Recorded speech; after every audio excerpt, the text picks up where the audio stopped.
we have a shroud by a man that was tortured the way Jesus was pierced through his side, had coins, his right side, yes, had coins on his eyes that were minted by Pontius Pilate. Blessed are those who have not seen and yet believe. The cruelty of Jesus' death is unimaginable and haunting to this day. Only the joy and glory of the resurrection make it tolerable to watch. The evidence of his death was revealed, but it was surrounded by rumors refuting it.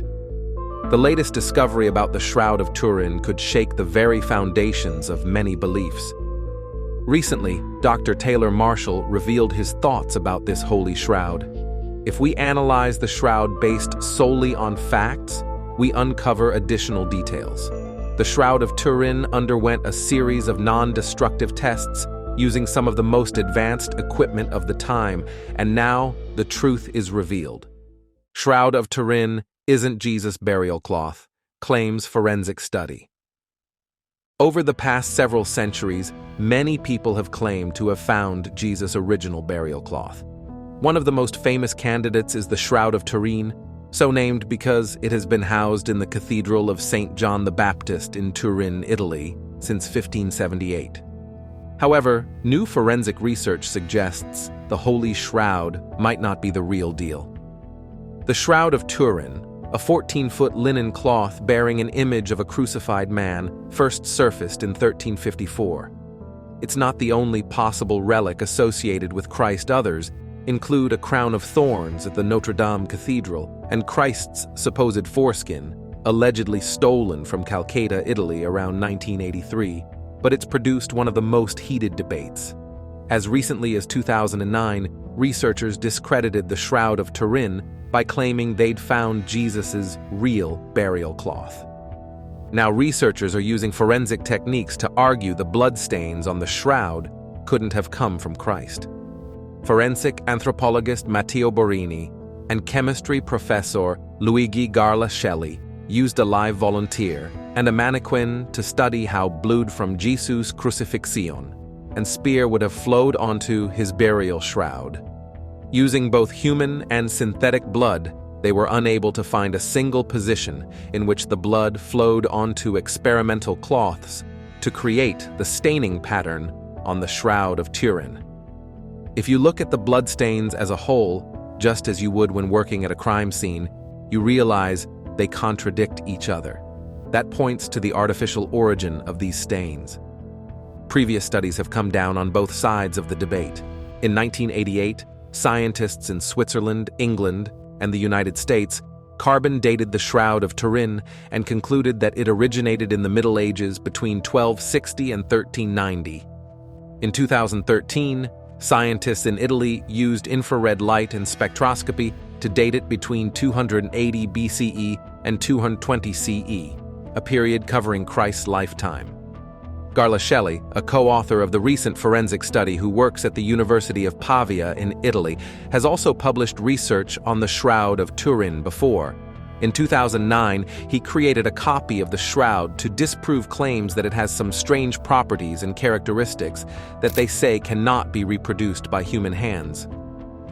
For what it's worth, the Vatican usually calls the shroud an icon rather than a relic. This means the Vatican recognizes its symbolic importance without taking a stand on whether or not it's historically authentic. We may be close to the truth about the Shroud of Turin. The Shroud of Turin has for many decades been thought to have been a clever forgery created in the Middle Ages. The historical record of the shroud begins in 1350. The shroud is claimed to be the burial shroud that wrapped the crucified Christ when he was placed in the tomb, meaning that we have to account for 1,300 years of nothing but ambiguous references to a cloth with an image of Christ on it that might have been the shroud or something else. Yet, the shroud is unique in that there is no plausible scientific explanation for how it could have been forged or even created by natural processes.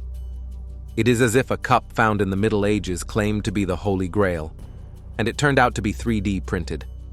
The shroud has, for over 100 years, been a case of whodunit that sends us to bizarre theories as the more mundane hypotheses are ruled out one by one. That includes a UV laser radiation explanation that I will get to. While authenticity cannot be established, it should be fairly easy to determine if it is a medieval forgery. Yet, despite decades of scientific testing and peer-reviewed articles on it, that conclusion has never been demonstrated. Rather, the evidence has continually pointed away from any known forging techniques. According to the New Testament accounts, the body of Jesus was taken down from the cross, wrapped in a linen shroud, and placed in a nearby tomb before the beginning of the Passover Shabbat. This burial was a hasty affair because of the strict requirements for Shabbat, especially that of Passover, one of the holiest days in the Jewish calendar, and much of the traditional Jewish burial was probably skipped. On Sunday morning, some of his female disciples, such as Mary Magdalene, returned to the tomb, likely to properly dress the body, only to find the heavy stone door rolled away. In Matthew, they actually witness an angel rolling it aside. His body was gone, leaving behind his burial clothes, as if the body had simply been teleported from inside them. The story goes on to talk about his appearances as the resurrected Christ, first to Mary and then to the others, but no further mention of his burial clothes is made in history. Fast forward about 1200 or so years, and a crusader returns from the Holy Land with a shroud that bears the image of a crucified man on it. The scientific study of the shroud began in 1898 when it was found that the image was easier to see as a photo negative. The negative looks like this, with the top and bottom halves placed side by side. Since then, many modern techniques have been applied to the shroud, including extensive testing under UV light in a 1978 investigation through to carbon dating in 1988 to more recent X-ray scattering tests. Every additional test appears to rule out more theories about how it could have been made, including all the ones that existed in the Middle Ages that we know about. Even the age of the shroud is disputed. Reality or fake? The Shroud of Turin is a 4-meter piece of linen cloth, which, according to tradition, was used to wrap the body of Christ. The Gospels tell that Joseph of Arimathea, a member of the Sanhedrin and a secret follower of Jesus, asked Pilate for the body, wrapped it in the shroud, and placed it in a tomb hewn from rock. Medieval literature mentions several similar altar coverings with the face of Christ that became widespread in Byzantium, presumably in the late 11th century. The first reliable mention of the Shroud of Turin dates back to 1353, when it came into the possession of the French aristocrat Geoffrey de Charny, under unclear circumstances. Later, the relic came under the jurisdiction of the Vatican and was placed in the Cathedral of Turin. For many believers, the shroud's authenticity is indisputable, and it is often used as the main tangible evidence of Jesus Christ's existence. However, the results of scientific research in this area, especially from the second half of the 20th century, cast doubt on the authenticity of the shroud kept in Turin. In 1988, radiocarbon dating was performed on a fragment of the shroud. The procedure was carried out in 3 different laboratories. The study showed that the shroud fabric was made no earlier than the 13th century. Some researchers dispute the 1988 dating because the fragments used for the radioisotope analysis, taken from the edge of the shroud, are partly from a medieval patch rather than the original fabric. However, this version is contradicted by the fact that the weaving method of the analyzed samples matches the structure of the entire cloth. Indeed, the type of weaving of the shroud fabric is another argument against its authenticity. According to experts, the diagonal twill weave appeared only in the Middle Ages, whereas known first-century fragments have simpler double-sided weaving. In any case, the Vatican has not permitted the shroud to be redated. Modeling the appearance of the person whose image is imprinted or painted on the shroud shows an almost textbook image of Christ, which began to take shape around the 4th century based on the image of Zeus Jupiter, whereas earlier representations were quite different. As art historical analysis has shown, the image on the shroud corresponds in many ways to the canons established in the 13th and 14th centuries. Jews buried their deceased with hands crossed on the chest, moreover, shaved and naked. The hands moved to the groin area by medieval artists as a concession to the modesty of that era. According to the principles of descriptive geometry, a flattened imprint of a three-dimensional body should show a distorted image. The face should be round and wide. However, the shroud displays more of a flat projection than a flattened imprint. The inevitable fold marks of the fabric in such a situation are also absent. At the same time, the body's projection on the cloth's front side is 5 cm longer than the projection on the back. The experiment showed that the blood prints in the form present on the shroud could not have been left by a body either on a cross or lying down. Some inconsistencies are also found in the Gospels. The story of a member of the Sanhedrin from the elite of the Jews, who was a secret follower of the leader of a then insignificant heretical sect, and came to ask Pilate for the body of a man just executed by the verdict of the Sanhedrin, seems doubtful. After all, discovering Joseph's connection with Jesus would likely have had sad consequences for him. If in the earliest Gospel of Mark, as well as in Luke and Matthew, only Joseph is present, then in John, out of nowhere, another member of the Sanhedrin, Nicodemus, joins Joseph. From the Gospel of John, we also learn about a cloth on the head of the deceased Jesus. This detail, by the way, is confirmed by archaeological finds. A few years ago, a burial shroud dating back to the early 1st century AD was found in the vicinity of Jerusalem. It was established that the deceased suffered from tuberculosis and leprosy. Apparently, for this reason, he, like Christ, was buried in a sealed cave, which allowed the shroud to be well preserved. Unlike the Shroud of Turin, this shroud consists of several elements, including a piece that covers the face. 7. Intriguing facts. The controversial shroud that is claimed to have once covered the body of Jesus first appeared in the 1350s. More than 600 years after it first appeared in historical records, the Shroud of Turin remains an important religious symbol for Christians around the world. 1. The shroud first surfaced in medieval France. The earliest historical records of the Shroud of Turin place it in Lirey, France during the 1350s. A French knight named Geoffroy de Charny allegedly presented it to the dean of the church in Lirey as Jesus' authentic burial shroud. There's no record of how de Charny got his hands on the shroud, nor where it was during the 1300 intervening years since Christ's burial outside Jerusalem. 2. The Pope soon declared it was not an actual historic relic. After the Church of Lirey put the shroud on display, the church began to draw a lot of pilgrims, and also a lot of money. However, many prominent members of the church remained skeptical of its authenticity. Around 1389, Pierre d'Arcy, the Bishop of Troyes, France, a report to Pope Clement VII, claiming an artist had confessed to forging the shroud. Furthermore, d'Arcy claimed the dean of the Lirey church knew it was a fake and had used it to raise money anyway. In response, the Pope declared the shroud wasn't the true burial cloth of Christ. Still, he said the Lirey church could continue to display it if it acknowledged the cloth was a man-made religious icon, not a historic relic. Today, Pope Francis still describes it as an icon. 3.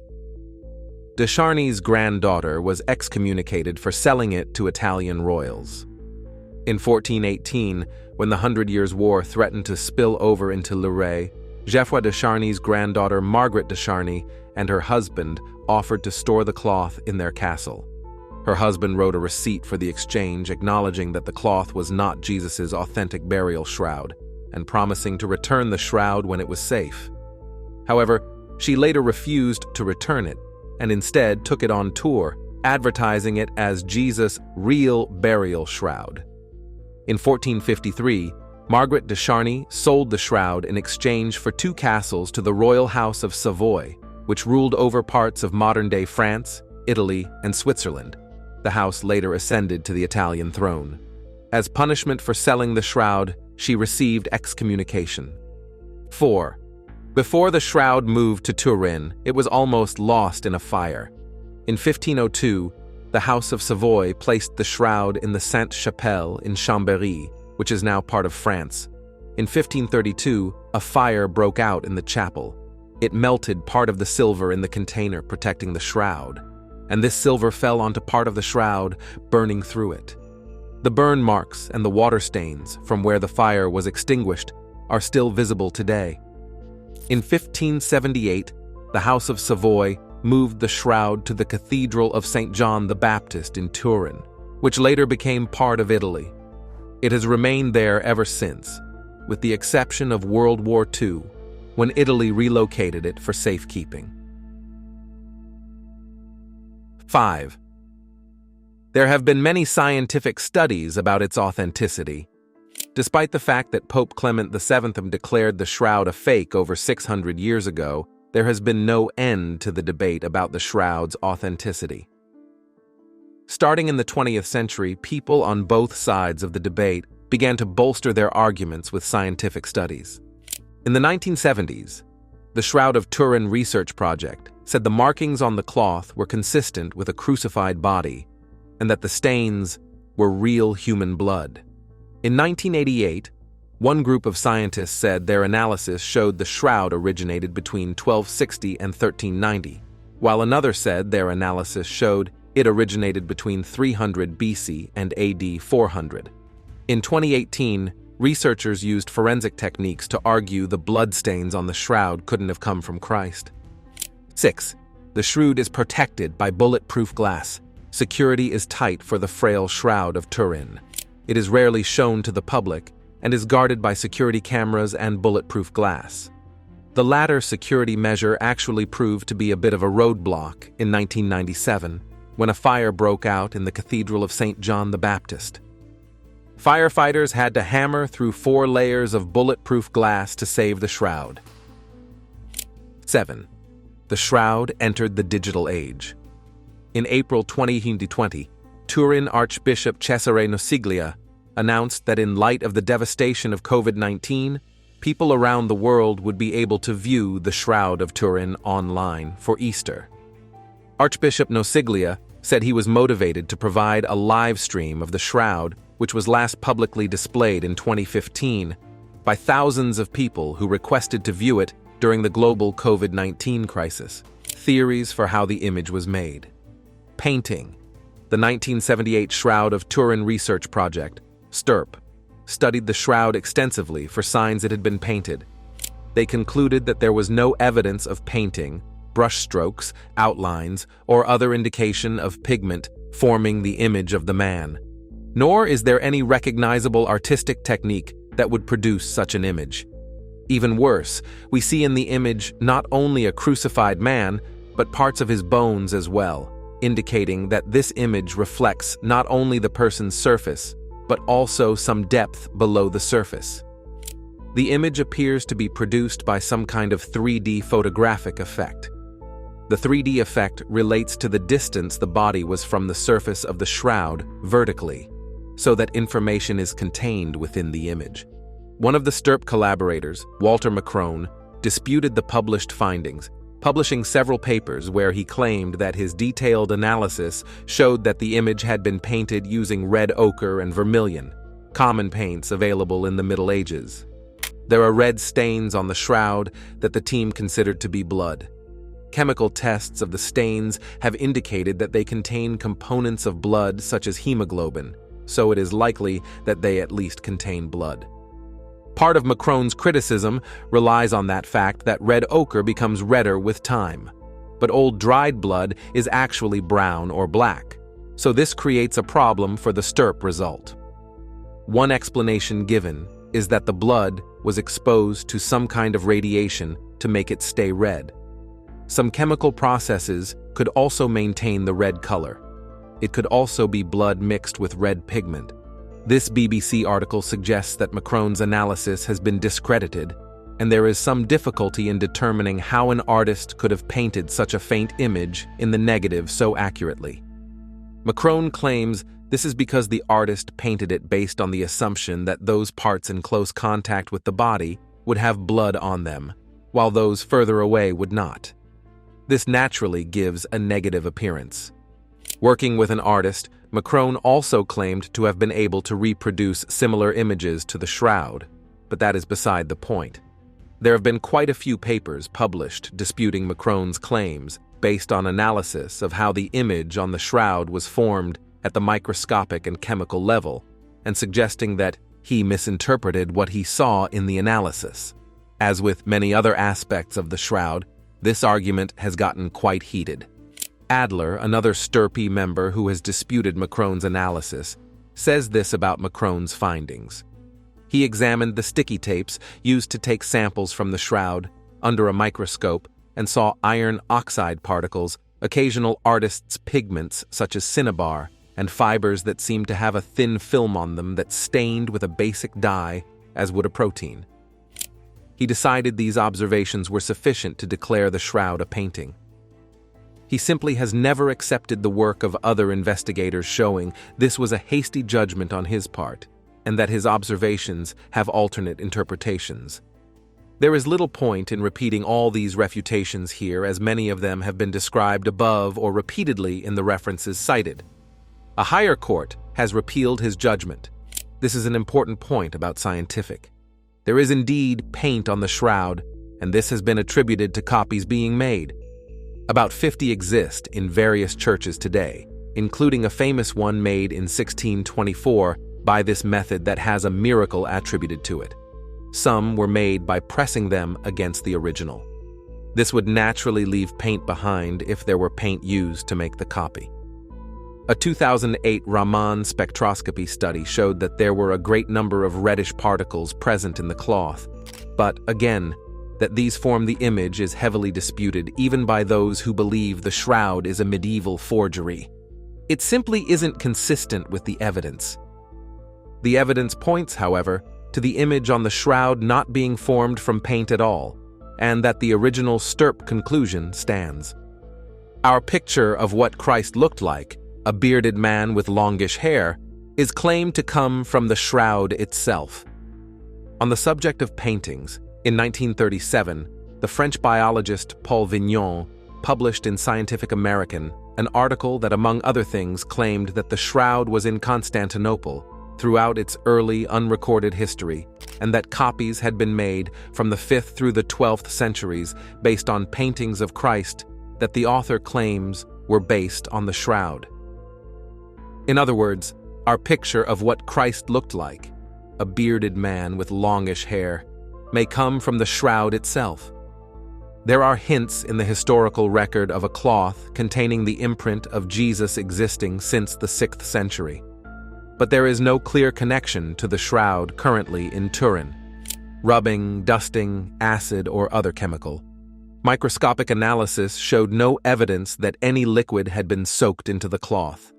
You could imagine, theoretically, a death shroud being made by placing it over a body and then adding a substance like charcoal or a powder to make the body behind it show up. It turns out that this wouldn't create the image as seen on the shroud at all, because the head's 3D form would distort the image completely.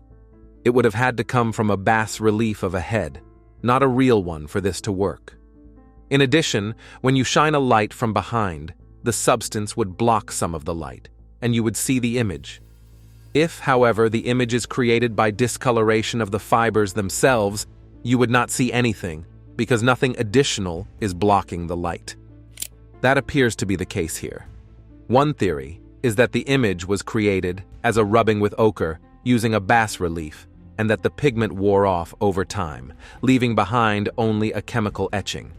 To this end, Garlashelli made an attempt to create a life-size replica of the shroud, including artificially aging it, and the results are very close in appearance. Critics, however, disputed the findings because they did not match the microscopic features of the shroud, such as superficial penetration of the cellulose fibers. The shroud image isn't consistent with etching. Moreover, using a dry powder to create the image would require a binder, or it would have just fallen off and been visible on other parts of the shroud, as it was rolled and folded. Heat-based scorching. The image appears to be a discoloration of the fibers in the outer 0.2–0.4 microns. The discoloration originates from an alteration of the carbon in the flax cellulose such that electron bonds changed from single to double bonds. This is the same process that causes discoloration from aging of cloth. The lack of penetration of the fibers is the most difficult microscopic feature to reproduce, since many methods penetrate completely through linen. Such a change to the fibers could be caused by time, heat, or a chemical. If caused by contact with a hot object, like a hot iron, then you would expect it to fluoresce under ultraviolet light, as will many chemicals. In fact, because the shroud was in a fire in 1537, it has scorch marks on it, and so these can be compared to the image. In 1981, the linked paper of the Stirp analysis showed an extensive study of the shroud under UV light. As Garla Shelley describes, their conclusions were, the linen is fluorescent, weakly greenish. The image is not, i.e., the image quenches the fluorescence of the linen and appears gray. The scorch marks, on the other hand, emit a weak, brown-reddish fluorescence. This indicated that the image was not caused by contact with a very hot object. Light scorching would not fluoresce, and this has been tried by pressing a linen cloth against a bas-relief image heated to about 428 degrees Fahrenheit, 220 C, by Vittorio Pesci Delfino. The results were very similar to that of the shroud, although the scorching penetrated the entire cloth, and the shroud itself is only scorched on one side and to a very small depth. Light scorching, as an explanation, is criticized for various reasons. It penetrates the cloth too much, or it creates only a light image, and the original should have been much more visible. There is no peer-reviewed paper showing that light scorching cannot explain the image, only some unreviewed tests. Also, the idea that it was created with a stronger image originally is pure speculation. Thus, light scorching cannot be completely ruled out yet. Proto-photography. Some researchers have even suggested a shroud is a form of proto-photography. There are even implications that Leonardo da Vinci created it in an experiment. Great plot for a historical novel, but hardly credible. Allen attempted to reproduce it by exposing a linen coated with silver sulfate or silver nitrate and exposing it to light via a camera obscura, pinhole camera. After about 3 days of sun exposure, an image of a test statue was formed. Unfortunately, this experiment required a very large lens precisely ground from quartz crystal to filter out UV rays. To achieve this image using anything that could have realistically existed in the 14th century would probably take months of exposure time and is unlikely to have been possible. Moreover, the shroud contains 3D depth information not present in a photograph. Radiation-based scorching. The remaining hypothesis is that the image was produced by some form of radiation, either high-intensity light or charged particles, such as protons or electrons. This is also a form of scorching. Essentially, one can leave a cloth out in the sun, and the UV rays will scorch it similar to a sunburn. In order to achieve the required effect, a team subjected linen to pulses of a deep UV, 193 nanometers argon fluoride laser, such as those used in photolithography and semiconductor manufacture. The laser pulses scorched it with similar microscopic properties as the actual shroud, creating a permanent coloration but only penetrating the required 0.20.4 microns of the 300-micron wide cellulose fibers. Only a very narrow range of parameters can adequately recreate the microscopic features observed.